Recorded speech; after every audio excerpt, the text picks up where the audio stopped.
Hello, my name is Alex Wise. I'm one of the heart rhythm nurse specialists here at St Bartholomew's Hospital. The talk that I'm going to give to you today is about the practical aspects of living with an implantable device. My talk today forms part of our information and counselling session. You will see that there are other talks that are given by both my medical colleagues and my physiology colleagues. Today's talk focuses much more on the practical aspects. We often talk about an implantable device as your watchful eye or your guardian angel. It's there to keep you safe and ultimately to save your life. Having one of these procedures may make you feel very worried, and that's very natural. And it's not just the physical recovery, it's also the psychological recovery. It's very important when you go home, if you're worried, you feel down, that you are able to talk to people, and we are here, certainly our team in the device clinic, for you to call and talk through. When you go home, we like to give you advice on your wound care site. The wound site takes around 4 to 6 weeks to fully heal. It's normal to experience initial soreness and some slight redness around the wound area. The initial dressing should ideally stay on for at least 5 to 7 days. Most wounds are sealed with dissolvable stitches. If you're told you have non-dissolvable stitches, then we will organise for you to attend your GP surgery for removal. If you're not diabetic, there will be roughly around 7 days after your device implant, but if you are, then we often ask you to wait 10 days. We would say not and try to avoid wearing tight clothing, which may make the wound uncomfortable. If you notice any increased redness or soreness or swelling of the area or any signs of bleeding or oozing from the wound, please do contact our device clinic in hours or at our helpline, and we'll give you the contact details of this at the end of this talk. However, if this occurs out of hours or you are particularly worried, then we would advise attending your local A&E department, and they can then call our on-call electrophysiology team at St Bartholomew's. We often get asked when to take a shower or a bath. I would advise to not shower or bath fully for at least 3 to 4 days following the device implantation. You can now see a picture of the different types of wound sites. You may, and hopefully you've already been told what type of device that you are going to have implanted. We have many different. We have an SICD, which is a subcutaneous ICD. These devices are implanted under the skin and have a lead which is tunnelled under the skin, and then a transvenous ICD, which is implanted under the skin, and the wires are implanted inside the heart. Arm movements. The tissue will grow around the leads in your heart after a few weeks, and these prevent the wires from moving. For a first implant or a lead revision, please avoid lifting your affected arm above your shoulder or behind your back for at least 4 to 6 weeks. I often say it's the act of playing badminton, like this. But please do keep it moving and supple, because we don't want you to get any shoulder freeze. After your first device clinic appointment, you can return to normal activity, although some repetitive exercises and arm movements should still be avoided after a few months. Physical exercise. We like people to be active. What I would note, this is physical exercise information regarding to having a device. Information regarding to your heart or underlying heart condition may be different, and I would advise that you talk to your health professionals related to this. But however, in relation to the device, yes, it is safe. However, it is influenced by cause and type of heart condition, as I've mentioned. We want you to gradually build up your exercise regime where you can. Most arrhythmias that are treated by the device will be significantly faster than your normal heart rate would reach, even with strenuous exercise. These devices have discriminators on them, so they're very clever. They can tell the difference between if your heart rate rises with exercise versus an arrhythmia that it needs to treat.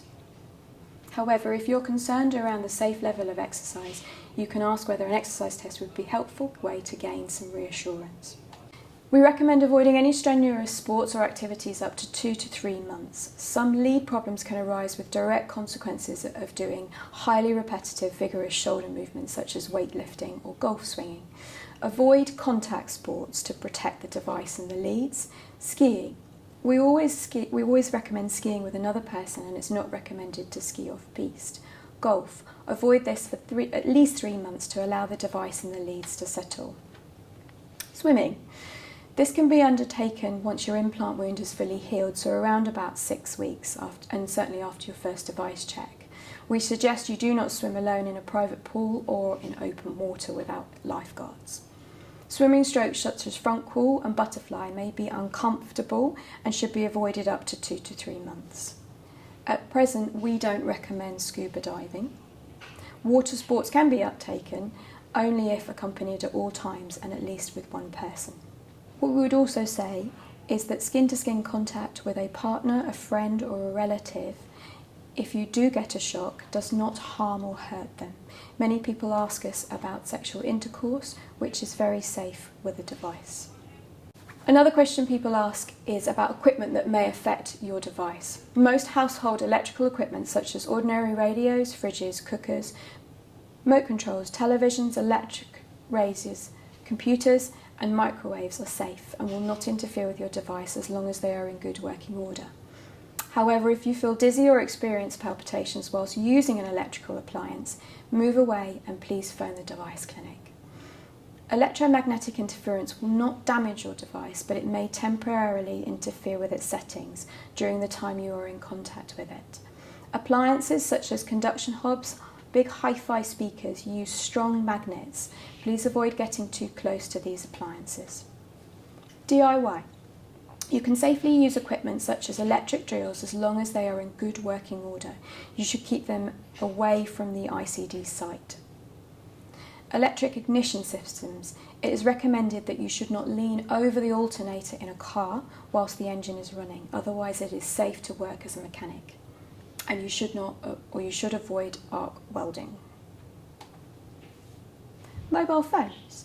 You may use your mobile phone, but it's better to use it at least 6 inches away from your device or hold your phone in the other hand. Do not keep your phone in a garment pocket that covers your device.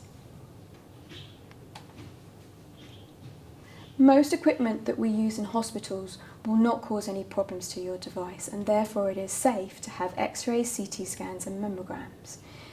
MRIs, you will be told if your device and your leads are MRI compatible, but please ensure the referring doctor knows about your device and checks with the device clinic, as a physiology will need to be present if you are having an MRI in another hospital for something else other than your heart.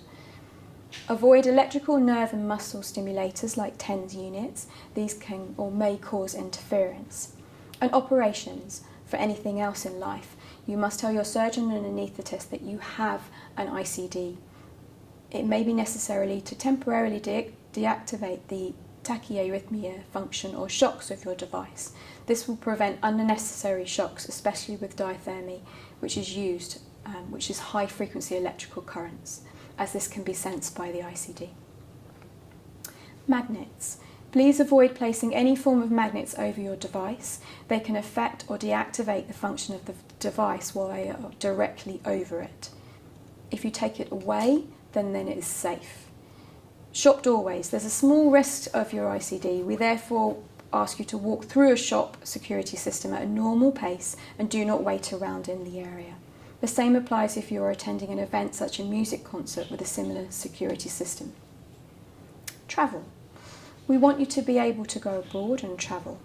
We would recommend avoid flying until the first device check. Then you can safely travel abroad if your medical physicians have allowed you from your heart condition point of view. You'll be advised to show a security staff your device ID card, which you will get on discharge. Please only walk through the metal detector archway if asked. The metal casing of the device may set off the airport security alarm, but it will cause no harm to your device, providing you walk briskly through the arch. Security staff should direct you to an ICD-friendly scanner or be patted down by hand. Please do not let them use a wand over you. The body scanners in airports are also safe. You will need to make sure that your travel insurance company is aware that you have an ICD. Driving. The driving rules are a little complicated and they can change reasonably frequently. The Driving and Vehicle Licensing Agency, the DVLA, have strict guidelines in relation to patients who require implantable devices. There will be some restrictions, but these will depend on why the device is fitted in the first place. Do please check the DVLA website regarding up-to-date information. However, the general advice: if your implantable device has been recommended as a prophylactic or preventative treatment, meaning that you have not had a rhythm disturbance that is dangerous or life-threatening and you have not had a cardiac arrest, but are considered at risk due to a family history or an underlying heart condition, for Group 1 licences you cannot drive for 1 month. You will need to inform the DVLA. The rules are: if you experience an appropriate shock from your device, you cannot drive for 6 months, and you must inform the DVLA and surrender your licence. Group 2 licences are permanently barred. People with a device that's been implanted due to a life-threatening arrhythmia or a cardiac arrest that has caused incapacity, you cannot drive for at least 6 months after the device implantation.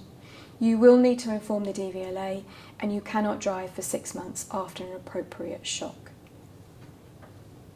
You cannot drive for 1 month after any alteration of the leads or change of antiarrhythmic medication. And you cannot drive for 1 week after a box change.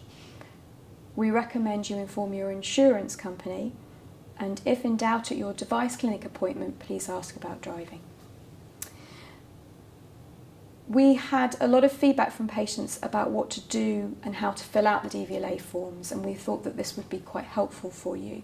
This slide shows you what the form looks like. So once you have called the DVLA, they will send you a form. It's very important that if you are having this device or have had this device for a preventative reason, that you tick this box. We've had some top tips from patients. Make sure you sleep on the opposite side from your cardiac device to avoid discomfort. On the day, it's not as frightening as you might think. If it's a cold day, wear an extra t-shirt or sweater, as you might feel the cold more on the side of the device. Remember to listen to your body and rest. Front fastening shirts, pyjamas, tops, and front fastening bras can often help when you have the device fitted. Never feel afraid to ask any of the team any questions.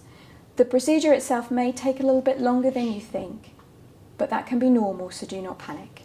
When driving, you may want to use a baby sponge under the seatbelt over the device site to aid comfort, and the device site may take time to settle down. Do not panic. This slide gives you useful telephone numbers of some of the patient organisations, some more friendlier travel insurance, charities and the non-profit groups, and the website for the DVLA.